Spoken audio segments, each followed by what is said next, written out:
L'éditorial du Figaro. Boualem-Sansal, un symbole par Étienne de Montetti. L'Académie française a coutume de dire que pour avoir une chance d'être élu, un candidat doit avoir une œuvre, une certaine notoriété et être de bonne compagnie.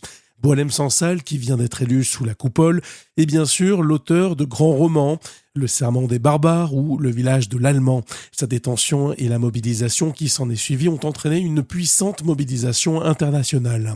Quant à son caractère, au dire de ses amis, quoique recru d'épreuves, il demeure fort agréable.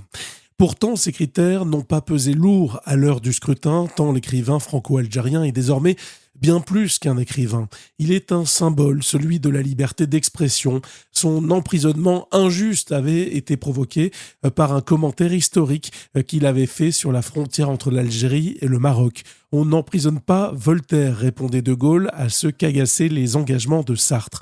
On n'emprisonne pas Sansal, on les lie à l'Académie française.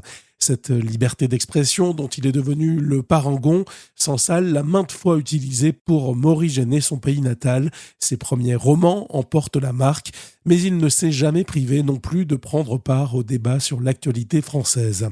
Et par exemple d'alarmer sur les dangers du communautarisme ou de l'islamisme dans notre pays, cette idéologie religieuse que l'enfant de l'Algérie laïque pourfend sans relâche.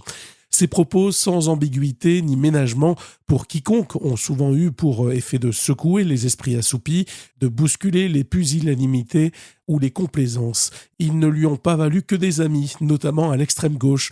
On s'en est rendu compte quand il s'est agi de prendre sa défense après son arrestation en novembre 2024. La liberté qu'il incarne désormais, gageons que l'habit vert ne l'empêchera pas de continuer à la chanter et à la défendre à sa guise. Elle est, au même titre que la langue pour laquelle il aura à batailler et au même titre que l'Académie qu'il vient de rejoindre, une des facettes de cette identité française dont il est devenu, sans peur et sans reproche, un des héros.